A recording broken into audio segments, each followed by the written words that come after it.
अल्हम्दुलिल्लाहि रब्बिल आलमीन। इस वक्त मैं जामिअतुल मदीना फ़ैज़ान मदीना कानन और लाहौर, जो रकबे के एतबार से दावत इस्लामी का सबसे बड़ा जामिअतुल मदीना है, उसके दर्जा साजिसा अलिफ़ के अंदर बैठा हूँ और आपको पेपर के हवाले से कुछ इन्फॉर्मेशन देना चाहता हूँ। पेपर लिखने का एक उसूल है, पैटर्न के मुताबिक जब हमें पेपर दिया जाता है बाज़ औक़ात तलबा उसको सही तरीके से हल नहीं कर पाते, जिसकी वजह से अक्सर तलबा के नंबर कम आते हैं, बाद में ये परेशान होते हैं।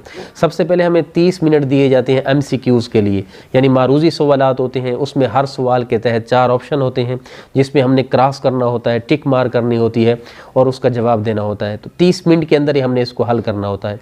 इसमें एक चीज़ का हमने ख्याल करना है कि टिक मार एक ही बार करना है, 2 बार नहीं करना, वरना वो जो है उसकी काउंटिंग नहीं होती।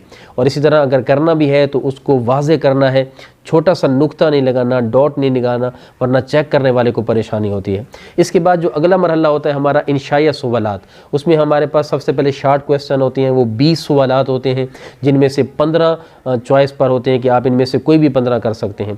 तालिब इल्मों को चाहिए पहले आराम से उस पेपर को पढ़ें, उसके बाद देखें जो उनको आसान सवाल लगते हैं पहले उनको हल करें और इसके बाद जो मुश्किल सवालात हैं उनको हल करें। और हल करने का तरीका ये है कि पूरा सवाल नहीं लिखा जाता, बल्कि सवाल का नंबर देकर बिलफर्ज 5वां सवाल आपको अच्छा लग रहा है तो आप लिखें सवाल नंबर 5 इल्म फ़िक़्ह की तारीफ़, बस ये हेडिंग देंगे, इसके बाद उसका जवाब लिखेंगे। इसके बाद जो तवील सवालात हैं, इसका अगला मरहला, हमारा आखिरी मरहला, वो है लॉन्ग क्वेश्चन का।